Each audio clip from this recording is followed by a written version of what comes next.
Miss হবে না আপনার পছন্দের টিভি শো। দেখুন জি5 অ্যাপে একদম ফ্রি। এটা যদি একটা ফাঁদ হয়, আপনি যদি এই খবরটা খবরের কাগজে ছাপিয়ে দেন, তাহলে রঘু ডাকাতের তো কুয়া বাড়ো।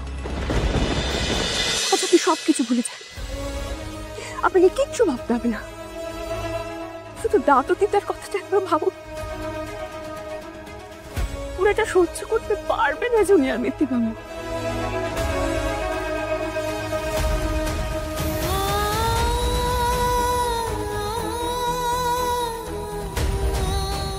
আমি আপনার দিকটা বুঝতে পারছি জুনিয়র মৃত্যুবাবু। আমি আপনার জায়গায় থাকলে হয়তো একইভাবে ভাবতাম। কোন সন্তান তার মায়ের চোখের জল, অসম্মান এগুলো সহ্য করতে পারে বলুন?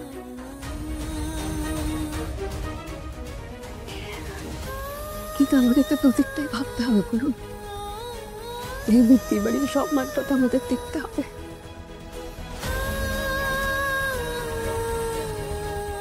আচ্ছা ভাবুন তো, এটা যদি একটা ফাঁদ হয়,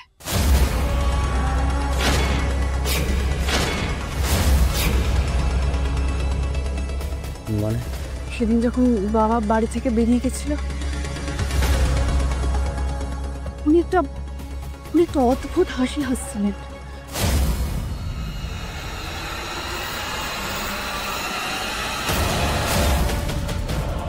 আচ্ছা, এবার আপনি ভাবুন, আপনি যদি এই খবরটা খবরের কাগজে ছাপিয়ে দেন, তাহলে রঘু ডাকাতের তো কুয়া বাড়ো।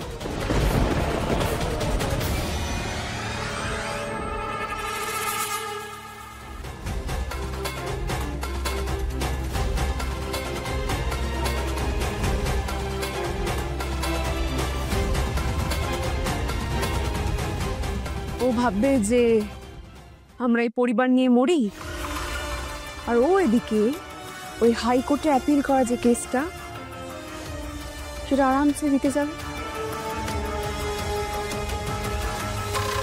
আমরা দুজনেই পরিবারের ঝামেলায় ব্যস্ত থাকবো, আর এদিকে ও দুদিক দিয়েই ওর জয় হবে। একদিকে ও কেসটা জিতে যাবে, আর আরেকদিকে ওই পরিবারটাকে ভেঙে দেবে, ঠিক যেমন আগে ভেঙে দিচ্ছিল। আমরা এই পরিবার নিয়ে মরি, আর ও এদিকে ওই হাইকোর্টে অ্যাপিল করা যে কেসটা, সেটা আরামসে দিতে যাবে।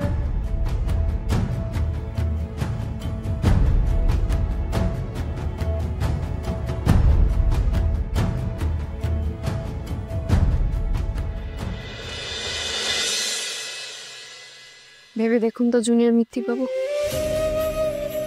এই বদনাম জিনিসটা কিন্তু আঠার মতো।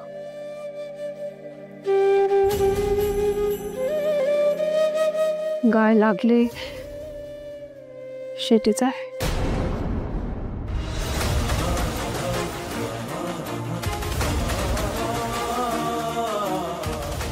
জুনিয়র মৃত্যুবাবু,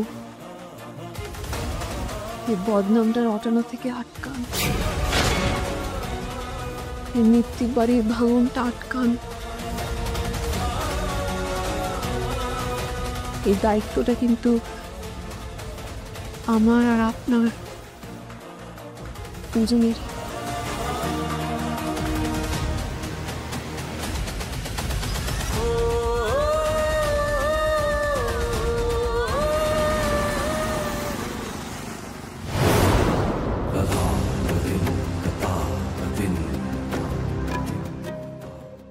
ভাঙন তো শুরু হয়ে গেছে গোবিন্দ।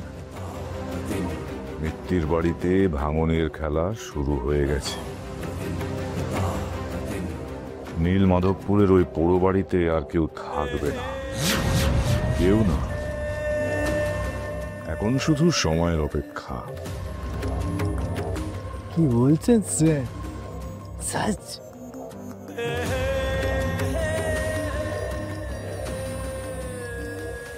একদম সচ। এত পুরনো গাছকে ভেঙে ফেলতে গেলে শেকড়টাকে আগে একটু নাড়া দিতে হয় গোবিন্দ। শেকড়টা যদিও আগেই নড়বড়ে হয়ে গিয়েছিল, দুই ধ্রুব আর জোনাকি মিলে ওটাকে আস্তে আস্তে আবার সুস্থ করে তুলছিল। ঠিক তখনই ঘুণ হয়ে এন্ট্রি নিলাম আমি। ওই মৃত্যুদের বদনাম ছড়াবার জন্য কি করতে হবে আপনি শুধু আমাকে সবাইকে সবক শেখাবার জন্য আমি সব কিছু করতে পারি। তো বড় জমিন, ওখানে আমি শপিং মল বানাবে, এ আমার খুবেকার শখ। নীল মাধবপুরে প্রথম শপিং মল গোবিন্দ লালের হাতে হবে। হবে হবে, তোমার এই স্বপ্ন খুব শিগগিরই পূরণ হবে গোবিন্দ।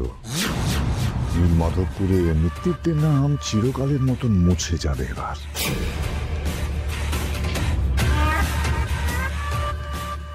সঞ্জু বিটিয়া ভি এখন তো বাড়িতে এন্ট্রি নিয়ে নিয়েছে। এখন ওই মৃত্যুর বাড়িতে কখন কি হচ্ছে টচ্ছে সব আপনার লাইভ টেলিকাস্ট দেখ।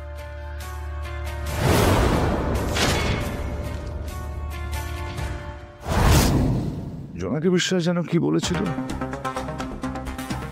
মৃত্যুর বাড়িও কোনোদিনও ভাঙতে দেবে না। আমার মেয়ে, আমি আর তুমি, এই ত্রিশূলের অ্যাটাক আক্রমণ কি করে সামলায় সেটাই দেখবো। জোনাকি বিশ্বাস, your worst time has just started.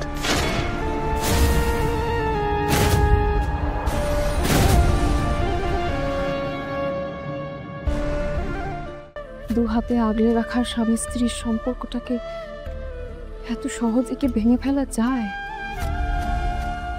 যায় না। আমিও তো একজন মেয়ে, একজন স্ত্রী।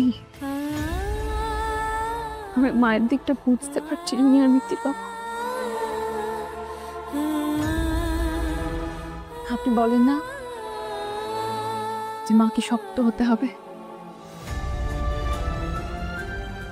পরিস্থিতির সামনে দাঁড়িয়ে মোকাবিলা করাটা বড্ড কঠিন, আর মা সেটা শক্ত থেকেই করতে চাইছে।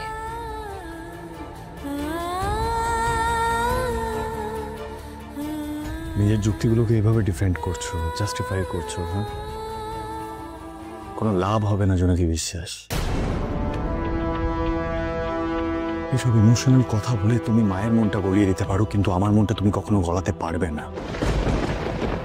একটা কথা মাথায় ঢুকিয়ে নাও, মাকে আমি জাস্টিস অজয় মেটারের সাথে ইন ফিউচার থাকতে দেব না। আন্ডারস্ট্যান্ড?